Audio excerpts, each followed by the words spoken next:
Earlier, I mentioned that it's not a problem to use the same template, or as we call it here in JetSmartFilters, the same item for completely different content types. So let's see how that works. I'll open the listing settings and in the post type dropdown, switch it from my custom ads type to regular posts, then save the listing. Back on the page where we already added the JSF listing block, we now see a grid of all the standard WordPress posts on the site. And notice there are no errors at all, even though our template previously pulled values from custom meta fields of a different post type.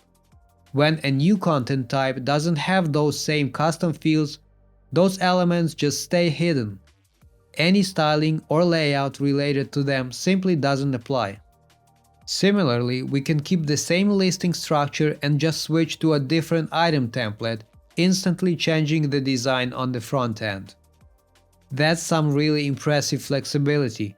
Items, listings, and content types can now be quickly interchanged without rebuilding everything from scratch.